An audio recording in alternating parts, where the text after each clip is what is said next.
and welcome to the Media Roundtable, Industry Edition. If you've been keeping up with us, we've spent the last few years talking to leading voices in podcast about what they create, why they create it, and the impact they want it to have on the world. This is a true roundtable format, and like we say in the name, this is our Industry Edition. So it's going to be less focused on creators and more about how media and audio industry experts can adapt to the news of the day. Today, I'm your host, Jennifer Laine, Head of Marketing and Special Projects at Oxford Road. First of all, Happy New Year.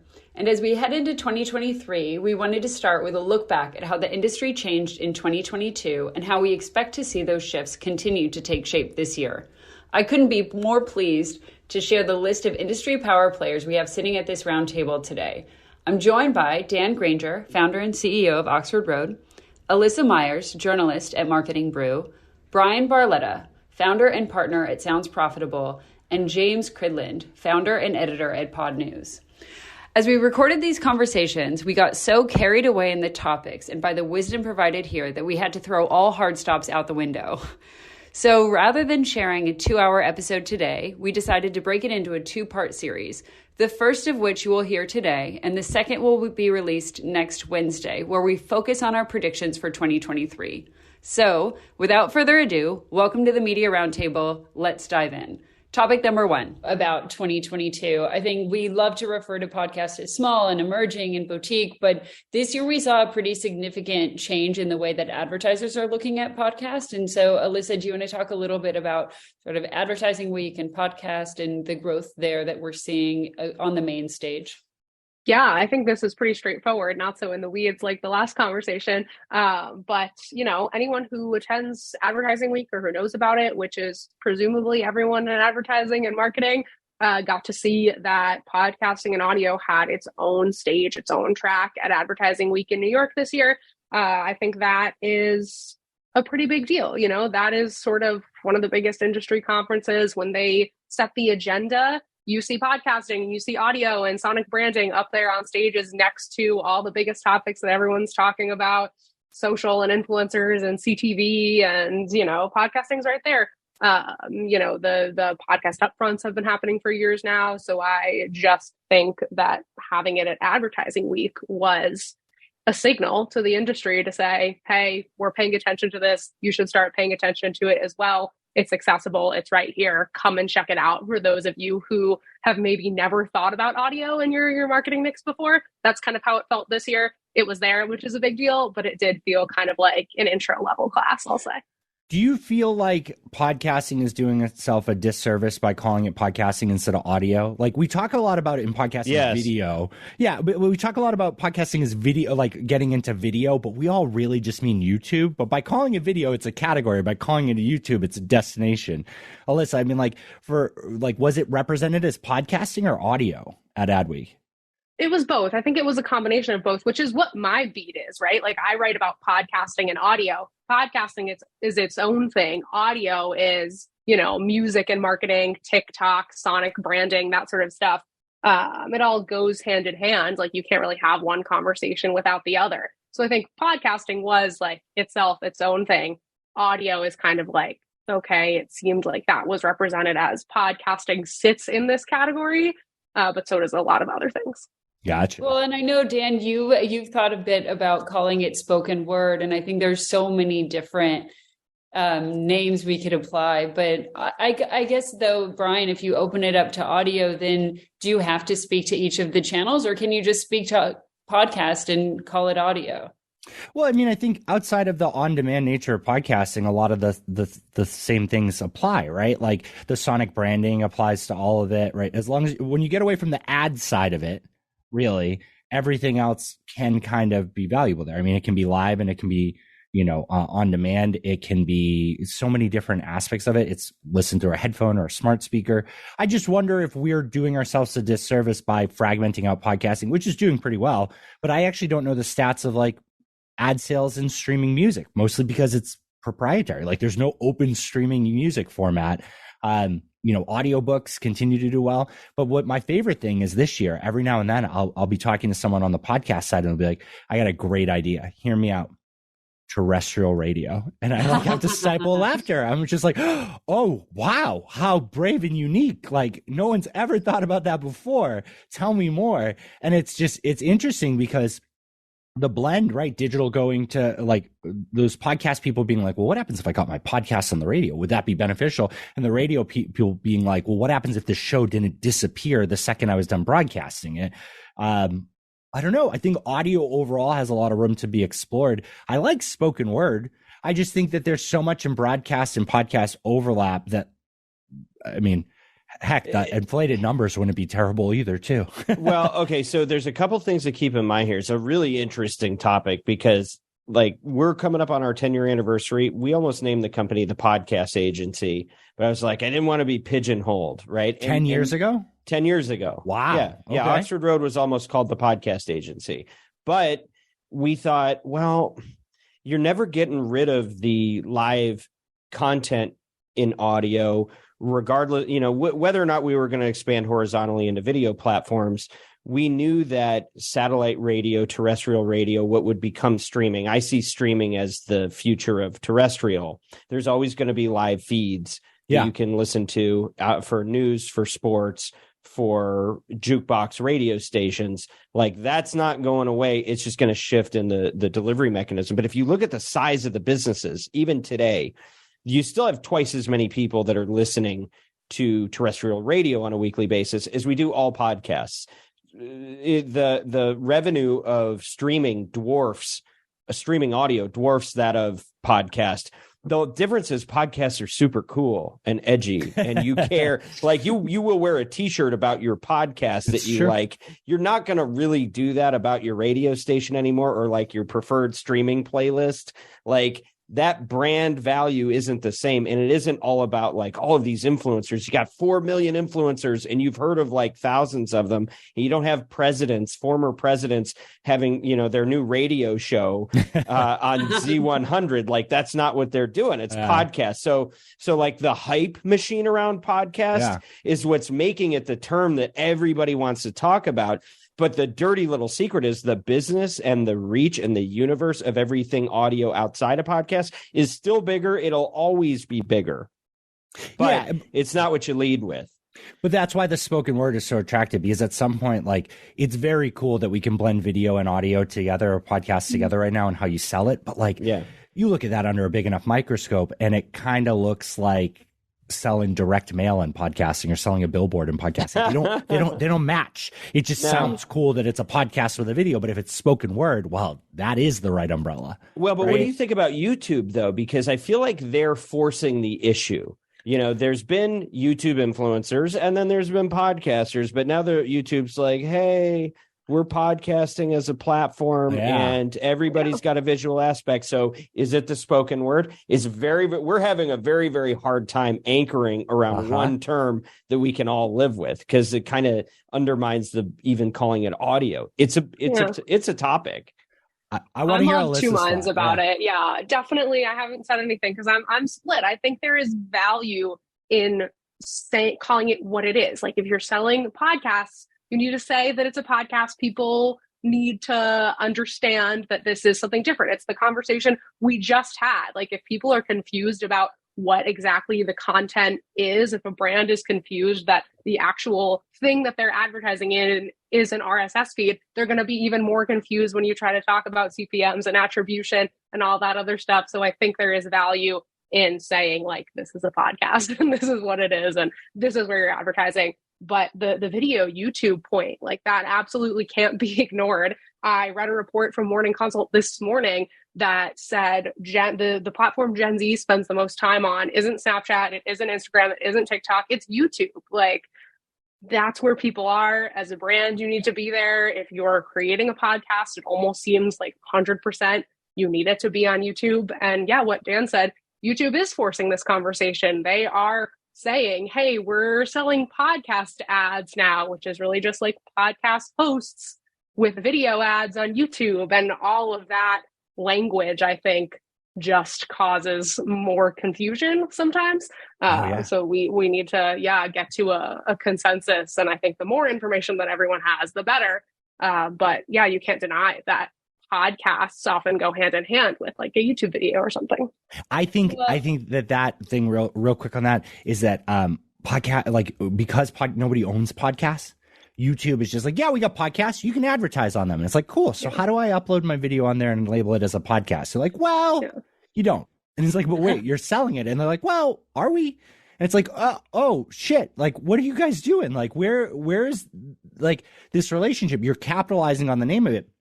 Spotify does the same thing, right? They're like, we have streaming ad insertion in our podcast. And it's like, well, then that's not a podcast. They're like, it is. And it's the best podcast. And you can only advertise that with us only when it's on our specific app, only when it's our specific shows. And it's just like, okay, guys, thanks for stripping the word for parts. And so that's scary, right? Because nobody can own podcasts. All these companies that have their own silo can own it. My biggest fear with YouTube and all that, and Spotify leading into video and all that, is YouTube one day is just going to be like, I know we're talking about ingesting from the RSS feed and honoring the hosting stats, but we're just not going to. Just upload your file directly and call it a day.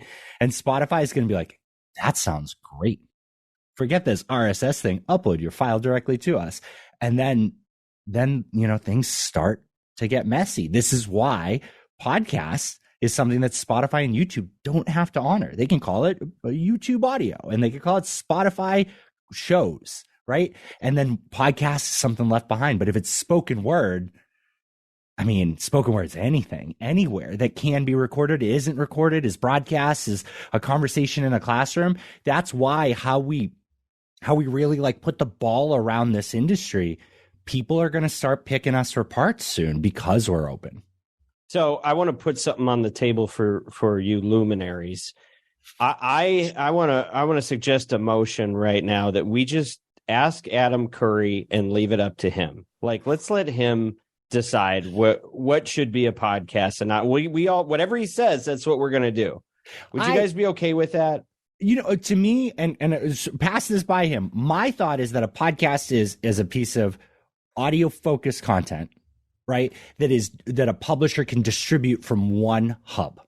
That's all I care about. So if I can go into my hosting platform and put my audio and my video in there, and YouTube will receive it, and Spotify will receive it, and every podcast player out there will receive it, that's a podcast. Because for me, it's about the distribution and the ownership of that data. Because if it is truly YouTube video and truly Spotify audio and video, and then open podcast, and I'm a mid-sized publisher, and 60% of my revenue comes from Spotify, like the downloads on Spotify, then what happens if I don't have the team to manage the YouTube and the open podcast, and I stop those because they're three separate platforms, and I just focus on Spotify? I double down there because I don't have the headcount. So that ownership, I choose my distribution hub and it connects to everything. That to me is a podcast. I think that's an awesome definition, Bryan. And I think the most important part is not even what the definition is, but like what you said, Dan, we pick a definition. Let's choose one and let's get everyone to vote yes on it, and let's get everyone to say it. Because, again, I am somewhere in the middle of this world where you guys are the people who are really entrenched in it. You explain this stuff to me, and then I go explain it to people who really, truly have no idea. And I think that is what I always come back to is, as an agency, even for the brands that work with you, that have worked with you for years, they know how this stuff goes. The like Coca-Colas and the Frito-Lays of the world, who are maybe not so entrenched in podcast advertising, but we're looking and waiting for them to spend more. If they don't even know what the definition of a podcast is, or they don't even know that attribution solutions exist, like what are we doing? We need to address that.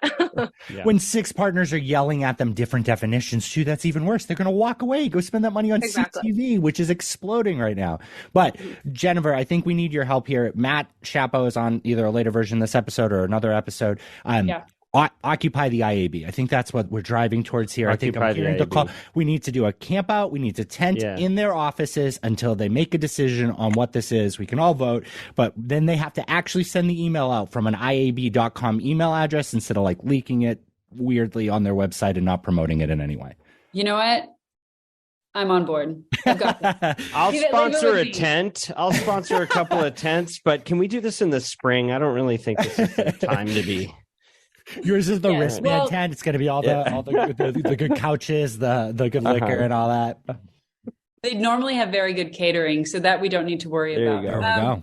But as much as we think it had a huge presence in 2022, rumor has it, it will have a bigger presence and a significant presence at Cannes Lions next year. So something to take note of as we transition to the look ahead at 2023. That's something to keep in the back of our minds. Another thing that we really penned as something that we really wanted to highlight for 2022 is the rise of subscription. James, you really brought this into the conversation. Would you give us a brief overview on what you mean by this, and then the key elements that took place in 2022? And then if we have time, maybe dive into how you think it'll play out in 2023.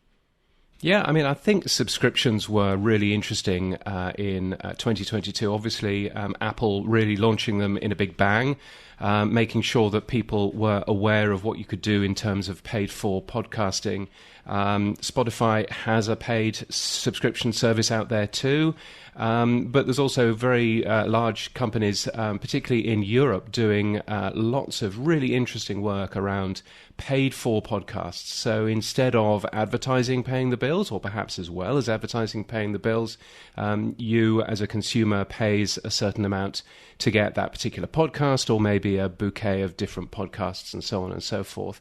And I think it, really interesting. Some data which is coming out from Sweden appears to show that around 40% of the podcast revenue market in that country is from podcast subscriptions. So actually, advertising is still the largest part, but podcast subscriptions is now actually, quite an important part for the, for the economy of podcasting. And I wonder how much of that is going to move over to the US as well.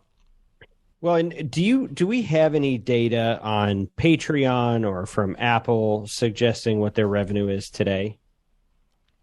Apple is always very, very quiet about the numbers and things like that. So I would imagine that we're not going to get any numbers from them soon. But, certainly Patreon, some of the figures are visible, and there are websites which are dedicated to working out exactly how much money Patreon is making their creators. And I think, there is an awful lot of money in that space. I guess the question is there a finite amount? Is there would a typical listener maybe pay to 2 or 3, but probably not 6 or 7?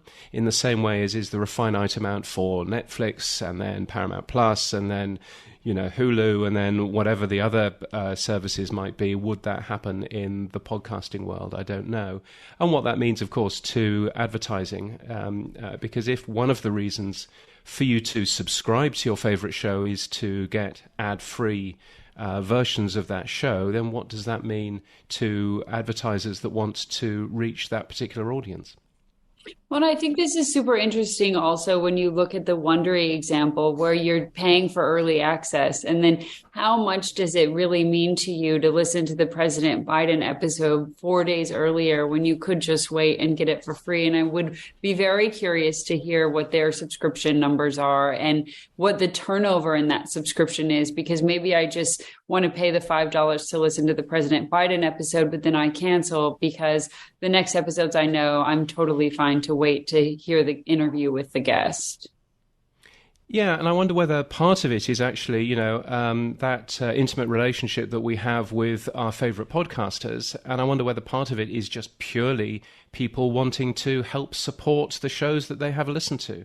And, a monthly subscription that is just a button in the Apple Podcasts app or wherever might be a really interesting way of doing that. And it's certainly something that I plan to experiment with in the next year and see what happens there. So I'm going to be a bear on this one, and I'm going to say I think this is going to be an increasingly difficult sell. To your point, looking at the video streamers as proxies, I think we all are starting to figure out now that we do not have infinite capacity for subscriptions. And so I think you're seeing a lot of newsletters move from a subscription-only model to a hybrid where they're now taking advertising dollars and subscriptions. I think if you've got subscription revenue, you'll keep it if you can get it. and you'll add advertising too if you can. They end up taking it from all sides, like we saw with cable. But I think my prediction is that if you're trying to do the Luminary thing as a platform, there may be room for a winner or two. I think we saw that through SiriusXM and their consolidation when there was an XM and there was a Sirius and they were different properties. There was only room for one, right? So I think we'll see some of that. And I think that the folks that have a cult-like following will still be able to sell subscriptions effectively. But I imagine that this is going to be a feature, but not the driving force behind the industry. That's where I'd put my chips right now. Yeah, and I think looking into Europe, it's interesting seeing the differences between the European market and the US market. And, very much that's where Podimo is based. Podimo appears to be doing very well in this area. But also, just some of the experiments coming out of France, where you've had particular things around whether it's kids podcasts, whether it's fiction, audio fiction, specific subscription services that enable you to get more of that kind of stuff. Perhaps it might be more of a weird European thing than something happening in the US. Who knows? That's true. Do you feel like people are more resistant to advertising in Europe? Oh, they have the same tolerance levels? Yeah. Undoubtedly. I mean, I've written a tedious blog post about this in the past, but, when I grew up, the BBC in the UK, which has 50% of the radio market and had at that time easily 50% of the TV market, has no advertising on it whatsoever. And when I was growing up, my parents basically stopped me from watching the commercial TV channels because they didn't want me to find out about toys that I might ask about. And so instead we watched, stuff on the commercial-free public service broadcaster.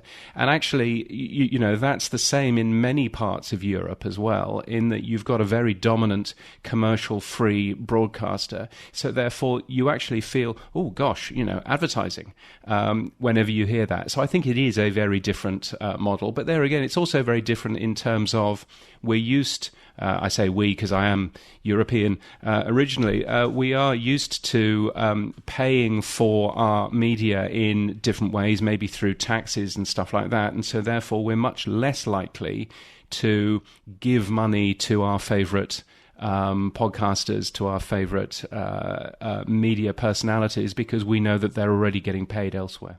Well, and to be fair, everything that you say is so much more refined and sophisticated. It's worth more money out of pocket. So you have that factor as well. In America, we just talk. We just say whatever comes to our minds. You think about it in different ways before you say it. Maybe that's a very good accent that masks great stupidity, I'll tell you. Fair enough.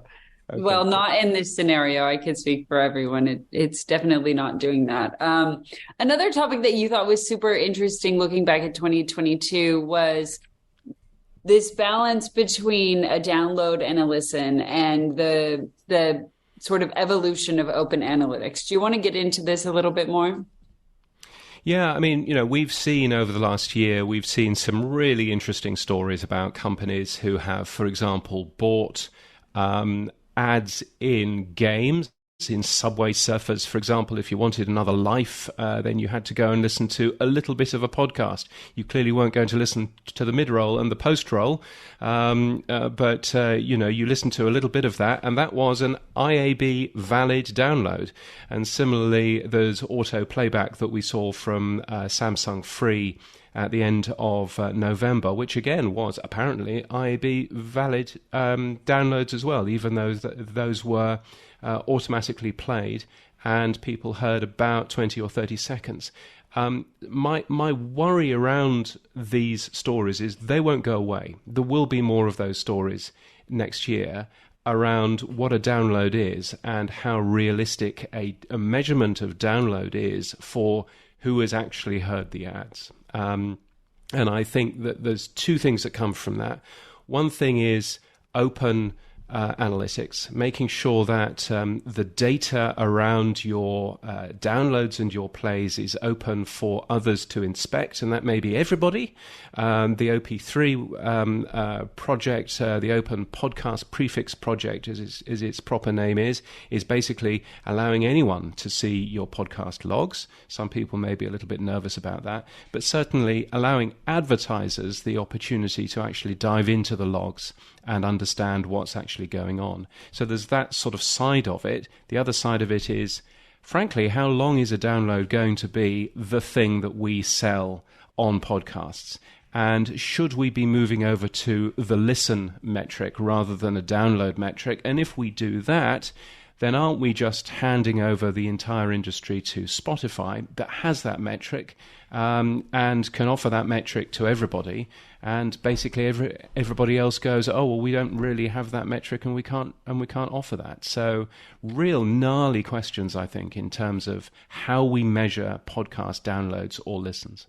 Well, so it is so ridiculous that we don't know what an impression is. I don't know if the Subway Surfer example, I do think that that's one side of the industry that has gotten some negative attention this year. Some people have cared. I'm not sure if there's been systemic change as a result of that, but even still, whether you call that a download or an impression, seems like that could be a problem in either scenario. But the fact that we just don't have a third party that gives you actual listening data is insane to me. And I fear that it's going to be necessary for people like you who have platforms are going to have to expose a lot of the, I don't know if corruption is the right word, but a lot of the problems that people are experiencing. I feel like there's going to have to be a certain amount of pain that the marketplace feels before they really decide that they're going to have to make change. And unfortunately, it just may be something that we have to accept and lean into. I mean, do you think we're going to have a year where podcast goes through a cycle like what we've seen in platforms like Display, where it's just scandal ridden, and then eventually the pain is so bad that accountability measures come in and it changes? I would really hope not. And I think, it's something that I always, whenever I'm writing about some of these things, I always feel a little bit nervous because I'm very aware that actually it's very easy to dump on downloads as being the metric. But where do you go after that? Because actually there are no metrics other than downloads. There are individual numbers that you might pull from Spotify. There are numbers that are vaguely available from Apple.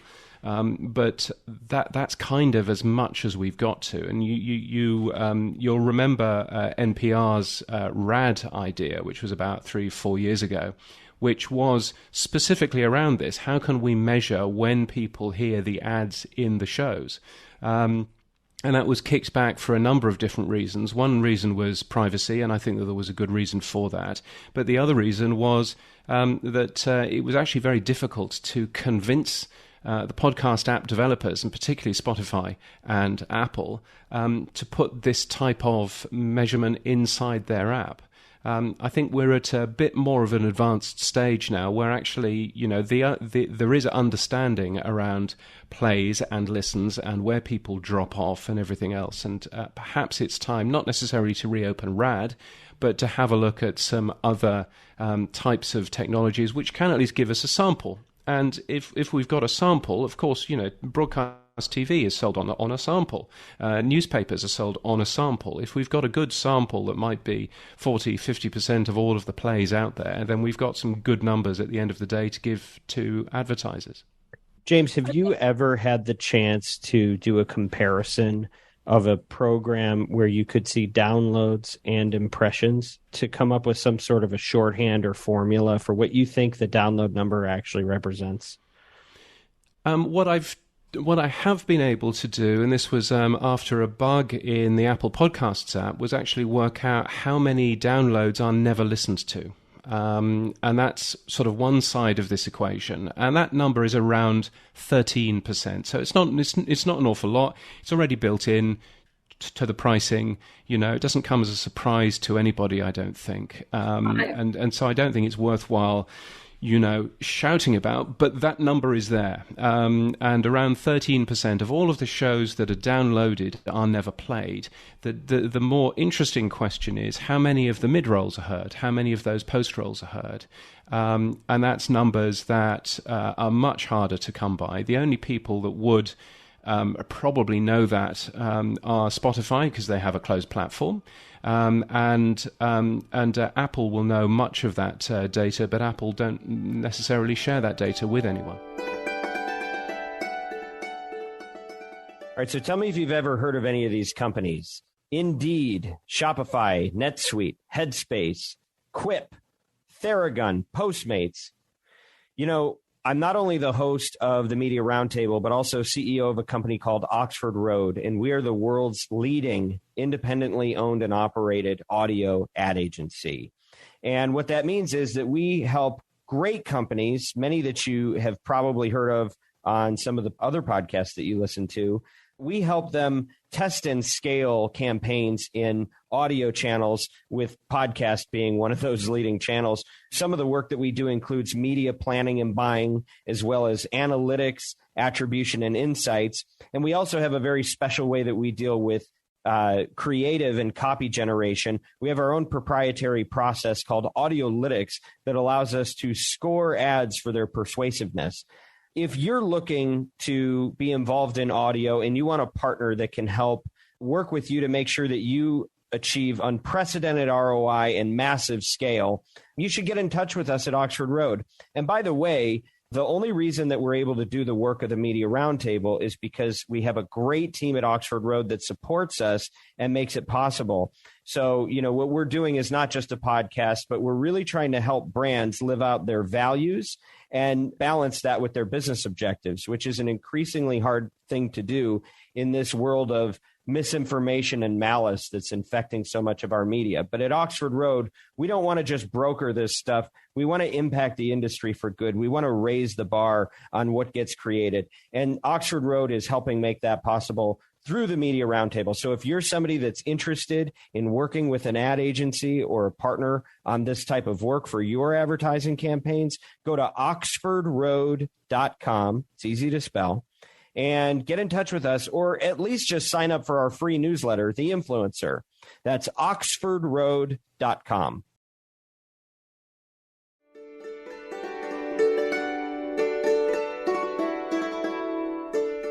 If anyone, you've referenced the IAB measuring listens, you've talked about Spotify sort of naming their own solution here and the industry possibly moving in that direction. I guess twofold. If anyone can sort of solve this for the industry, who would it be? And one question. Two, does it have to be a third party in order for it to be legitimate? Well, let's come back to that third-party question in a minute, because that's a really interesting one. As for who should fix this, you'd think that it should be the IAB, but after the year that we've had, where the IAB has literally sat on their hands around those in-game apps, they did nothing. They did nothing around auto playback. They sat on their hands and have done nothing. I worry that the IAB is irrelevant in this particular industry because it's shown no leadership at all. So I'm concerned about that.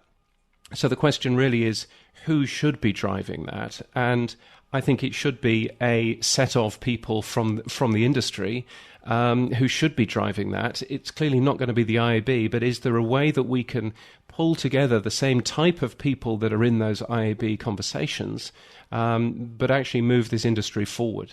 That to me would be really interesting. And I don't want to, slag the IAB off too much, but the fact that we've heard nothing from them is a real concern. I have to interrupt you for a second. Quick commercial break. This episode is brought to you by the Internet Advertising Bureau, a great partner of the show, and one of the leading data providers, so you can have reliable information about the podcast industry. Back to you, James. Sorry.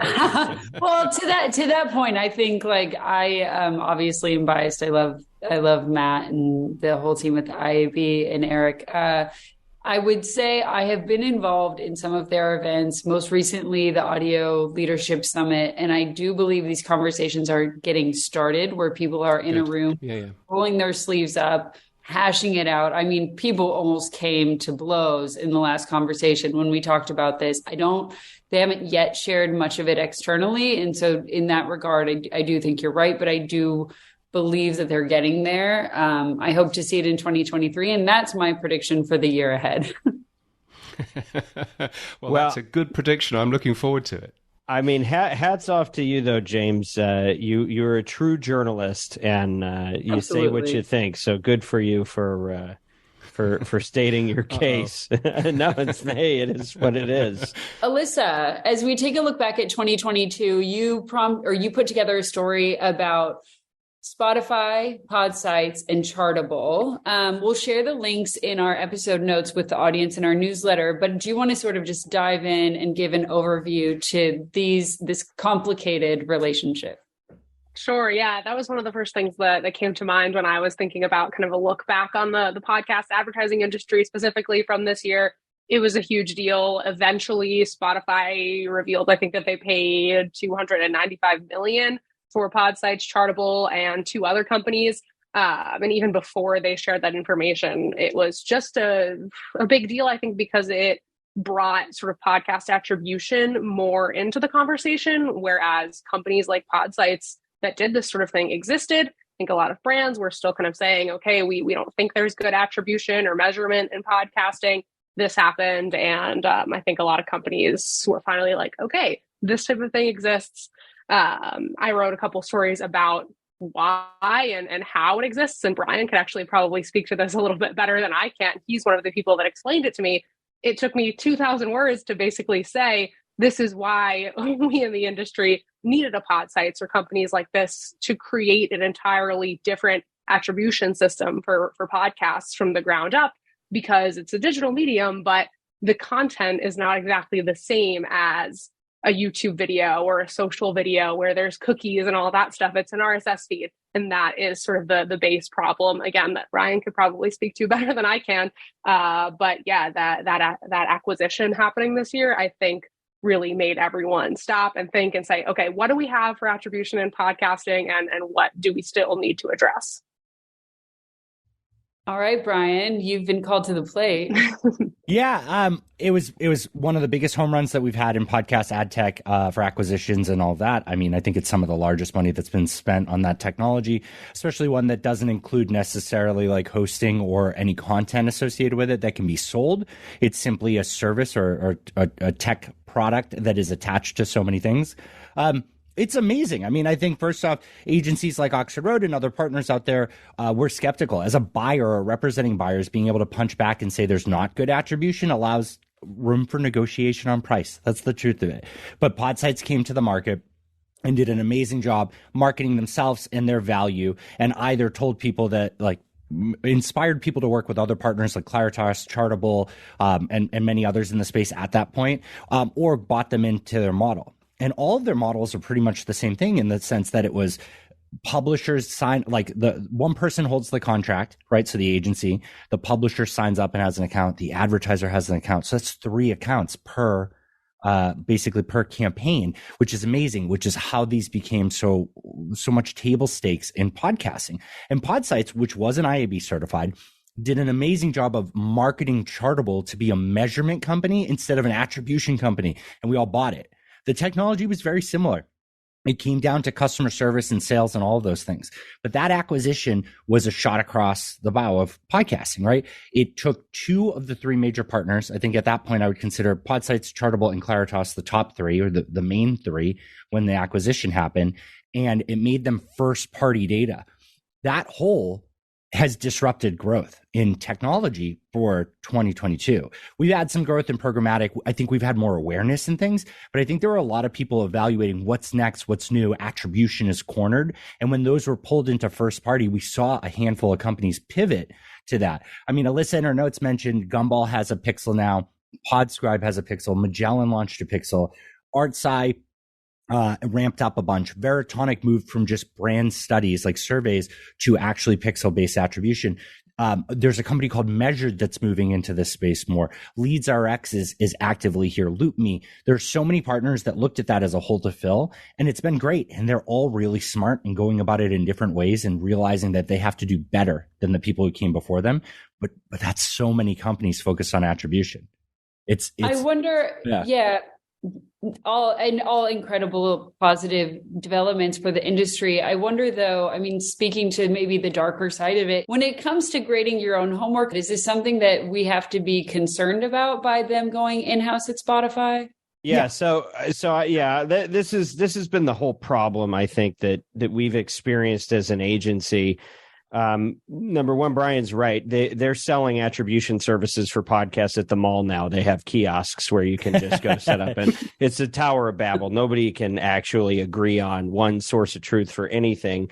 Let's can we just start by establishing the fact that we're the one advertising industry that doesn't know what an impression is and has no beginning pathway to establishing that. So there's a lot of confusion. And we liked the fact that there were some industry leaders trying to get a hold of this thing. We haven't found one that is the silver bullet, or even the one that we're like, okay, we can trust this. We have a rich history of the last few years working with these providers and finding out that it all depends on somebody having a spreadsheet, a Google sheet with no broken links in it, so that we think we might be able to trust the information that they're providing. But, the biggest issue that I've had is that, exactly what you said, Jennifer, it is publishers grading their own paper. And we've talked about this with brand safety tools. We've talked about this with attribution. When you're measuring something on behalf of the industry, except you're measuring yourself and you're measuring your competitors, that causes real challenge. That is when you should recuse yourself from a conversation if you're doing it legitimately. The dirty open secret is that it's rampant across not only our industry, but all types of marketing. When you look at who publishes the most this or the most that lists, a lot of times they're owned by people that own assets on those charts. And so I keep waiting for the marketplace to be like, we care about this. No, we are not going to make you the industry standard if you're owned by somebody who's on there. Yeah. I feel like I'm just shouting in the wilderness, so nobody actually cares. And I don't know if that's an awareness issue or people have just made the decision or what. What do you guys think? I want to stretch out on that. Think about it for a second in display, right? Google, DoubleClick Campaign Manager is like the de facto, to the point where the measurement actually is used for billing, right? So if a publisher says, I got 1 million impressions for you, and the DCM says it's 800,000, you pay the 800,000. But DoubleClick is owned by Google and works on Google platforms, and is primarily, a lot of display is handled through Google infrastructure. Right. So it happens there too. The thing about podcasting is it's small enough that it feels like you can touch both sides as you walk down the hallway, right? You know what I mean? It's real small and it's real personal. And it does feel like the companies, Podsights and Chartable is a great example, said, independence matters. And it was the biggest thing and it was the most important thing. And I'm not here to talk about and cast shade on anybody who took a paycheck for their investors and themselves. Sure. Because they did great. But at the end of the day, that paycheck superseded, the mindset of independent and all that. I think their data is phenomenal, but it can't be your primary and only data. You need something third party. And I agree with you too a little bit. We're now back to the phase where people are like, no, I count downloads better. I count impressions better. We have proprietary this, that, and that. And they think that that's a good selling point, but it's actually incredibly destructive. And it feels like we just spent 2 years digging out of that. So to get right back in it with 7 more partners is exhausting. So I hear what you're saying. Yeah, look, at the end of the day for us, we're still working with all of them, the ones that Spotify bought and the ones that they haven't bought yet.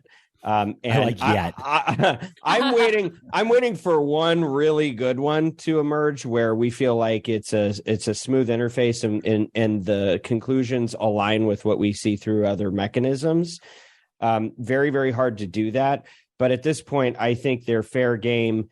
And I guess the thing I'm still waiting to see is, will the market perk up and say, we're going to actually give favor to the one that isn't owned by a publisher?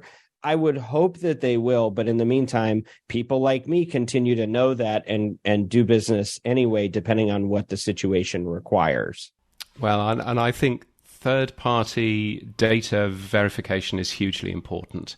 I think one of the worries that we saw at the beginning of this year was Spotify purchasing both Podsights and Chartable. And of course, we shouldn't forget that Acast have also purchased Podchaser, which is another service that does give you some kind of figures, no idea where they get them from, but some kind of figures related to podcast consumption, as well. And, you can't necessarily assume that those numbers which are being given by Spotify to help sell their shows are necessarily going to be 100%, 100%, accurate or 100% unbiased. I'm sure that they are, but it just worries you a little bit. So I do think that a method of having third-party numbers which are visible is really useful. I think if you look at Triton, for example, Triton's ranker, although it's only participating publishers only, the way that Triton's ranker works is that they end up downloading the entire log files and working out the log files of a particular podcast company in exactly the same way as the other podcast companies on that list, and they're actually looking at proper log files. I think that's a really interesting model, but of course that ends up costing a lot of money. But Triton is certainly doing some third-party measurement there. Of course, Triton is owned by iHeartMedia, so you have that issue there as well, that perhaps there are others there. Why Triton owned by iHeartMedia but doesn't measure iHeartMedia? There must be a reason for that. They've recused themselves. I think that might be the reason. That's very polite of you. So so I think it's very important to have open and third-party data. I think one of the things that I've been interested at with the Open Podcast Prefix Project, the OP3, is that third-party data is available to everyone. So if I want to have a look at the Buzzcast podcasts download figures, I can go and do that right now because those figures are available now, and I can go and dive into that information. Similarly, if you want to have a look at the Podcast Daily's figures, then you can do that too. And I think that at the end of the day gives an awful lot of belief in the figures that people are actually saying, rather than just believing what believing what a publisher wants to actually tell you. While we're on this topic, are there any other types of measurement services where you see conflicts of interest embedded into the sources that most people may consume but don't realize there's a conflict? Oh, I think at the end of the day, all measurement is never going to be entirely perfect. And I think all measurement will have some kind of thing in the background, Triton being owned by iHeart, et cetera, et cetera. So I think that will always be an issue. And I think that it is the place of third-party bodies like the IAB to actually set down those guidelines, but also not just guidelines, make them rules and make them checked as often as possible. It's one of the reasons why I like what the IAB has done in terms of actually turning around and saying, no, you must recertificate every single year from here on in. That's a really helpful thing. There was something that Podsights put together about 3-4 years ago, the ODL, their open download service, which was essentially the same kind of model that OP3 is running now, where you could actually share bits of your log files with the advertisers who had bought advertising on that show in a standard way. And I thought that was always a really interesting idea. Privacy issues, but I think that could have been overcome. And I think that perhaps looking at that sort of service, so you can actually verify the numbers from the server logs, would be quite a useful thing. But again, that comes down to downloads rather than plays. Well, and I guess if we're looking at different channels, I mean, Netflix doesn't do it, Disney Plus doesn't do it. You're not getting accurate reads on that with Instagram or Facebook. Like, Is podcast meant to sort of trailblaze into transparency in a way that other channels haven't yet? Or is this just them following the lead of other channels in regards to sort of a brick wall of data that they're not meant to show? Yeah, I mean, I would certainly agree that there are very many companies out there who aren't sharing their numbers, as well as perhaps that they could do. Maybe podcasting is one of those things where we actually show the rest of the industry how good we can be. That would be a nice thing. But yes, I mean, certainly having a look at some of the video services, they are very coy indeed about some of the things that they do. You guys can correct me if I'm wrong here too, but it seems like for a long time, pod sites was the most popular or almost the default. And when Spotify made the acquisition, that was the first thing that I heard from people in the measurement space and anyone in podcasting is that's all well and good. Acquire them. Yes. Like you said, Bryan, not here to pass shade on anyone, but it's an opportunity for, like we said, the Magellans and the Podscribes and the Gumballs to do what they did and come up with their own attribution services. And I think now maybe this is kind of what you were saying, Dan, but it's on agencies and sometimes even brands themselves to check their own work. Like I have heard even from brands that handle their podcast advertising internally that when that happened, yes, we still love pod sites. We still use them. We went out and we tried a couple other ones too. And I think that sometimes can be a heavy lift with pod sites being the default for a while. These brands that are still so new to this platform that are still trying to figure it out, to kind of ask them to do that extra work. It might seem like a lot. I guess some of them are doing it. But yeah, I'm kind of curious on the brand side for those who do kind of handle it themselves. How much effort are they going to be willing to put in to checking their own homework? Or are they just going to be cool with like Spotify says that it's verified or whatever, and that's fine with us? Yeah, I think we gave them the crown. Like, I think before the acquisition, they were running the show. They called it, they did some really cool things, open download, the standard that they wrote, and they had some amazing ideas, and they, bucked the trend. They pushed back on the IAB and really challenged some things there that were dangerous for the industry and the stage that we're in, but I think were really good. But you're right. When you give somebody that sticker, when somebody becomes the de facto, and I think it's fair to say before the acquisition they were, it's hard to take that away when somebody's net new to the space and Spotify is the loudest person, pardon the pun, with the megaphone out there accurately like describing the space and how it works. But as you get deeper into the space, you realize that I think their data is still incredibly valuable. You just need to gut check it. You need something that's like you're primarily their client and you're the person that they need to impress and work with the most, instead of something that has a conflicting interest. I mean, just to preface, AdsWiz has a pixel in programmatic that's their own pixel that's built in there too. And I don't advise people use that as their only source too, because it's grading your own homework. It's super okay to include it, but the buyer should have something that is unique to them, that they can control the relationship and they own access to that and they know who is included and where they're connected. And that's just going to be a gut check. It doesn't have to be on everything, but you still had to check. So my prediction on this, if you ever work with networks to produce ads, like you go and you buy a campaign and it's going to have an announcer voice, right? You can get the house talent and they'll read your commercial free of charge. And it's included in the service because they want you to be able to have an asset to run on their platform. If you know that you care deeply about the quality of it, you're going to want to outsource that. You're going to want to pay extra for voice talent that, you can have a lot to choose from and get a better output. It's not the MVP model. I think in the same way, it's really important for all content creators to have a turnkey solution so that somebody can get going and it's there and it's available. But if they really want the premium solution, they're probably going to have to pay extra for it. And I think attribution is one of those things. And I think that eventually over time, a leading third party that doesn't have an ownership bias will emerge that will be able to charge a premium for that extra offering for the people that really care.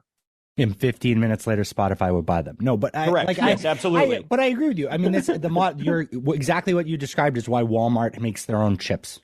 Right? Yes. There's the store brand versus the Lay's potato chips. When there is demand enough for something, having something that's on available to you that you can determine the margin, that you can make it competitive to the premier thing, or you can make it as a table stakes thing that's just included.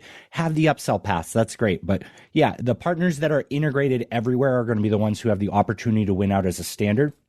But it's funny because if that happens and they are truly independent, a year, 2 years later, we're going to be like, I miss when there was more options and it wasn't just one overlord deciding everything and there are no other options. So we're echoing a lot of the things that happen in other spaces, and it's always going to be the grass is always greener. I think we're in a good spot for metrics. It does feel bad this year because it felt like we were finally ready to change the topic. And then it was like, nah, a year and a half. No. Yeah, just kidding. Yeah. Okay, so transitioning this in from data transparency to data bias. Dan, I know you have some predictions for next year on data bias and the future of data bias and how it'll play out. Do you want to dive into that a little bit? Yeah, I mean, one of my predictions for 2023 is probably more of a wish than a hope, or than a prediction. And James, we've talked about this. This is what we were just talking about, in attribution, which we rely very heavily on, in brand safety, which we're very involved with and have commercial interests in the success of some providers. I feel that there's a need in plain sight to disclose secondary interests, to disclose these biases. And my prediction / hope is that there will start to be accountability for people to, at minimum, disclose if they have an ownership bias, or in the case of brand safety, a political bias behind the service that they're providing. Otherwise, it's just luck if they're not putting their thumb on the scale. And furthermore, I think that some providers, if you're Spotify, I understand why you would want to have those capabilities available to advertisers so that they don't have to pay extra and it's included in your service. And then you're dealing with the house brand, and it is what it is because at least it's something and you didn't have to pay for it. But there have to be premium solutions, and the marketplace has to know that there are premium solutions. And so my prediction is that people will start to care, but I don't know if that's actually legitimate or not. What say you? Yeah, I think making sure that people are aware, particularly of ownership, because ownership is something that changes all the time and is a very complicated side. I think that is really important. I have heard stories, and I'm sure that you have heard stories of some podcast companies, desperately trying to increase their figures and working out, how far can we go in terms of these IAB guidelines to, what can we kind of miss out, but is still under the guidelines to make sure that our figures are a little bit bigger and all of that. And I don't think that that's, obviously helpful to the industry. So certainly I think making sure that there are trusted third parties that are around, that are that are clearly as clean as can be is very helpful. It's when you have a look at the Edison research numbers, where Edison isn't owned by any of the large podcast companies. There are clearly it's a survey, not download data, but there is a large amount of useful data in that kind of service, and so I think it's important that these types of services exist.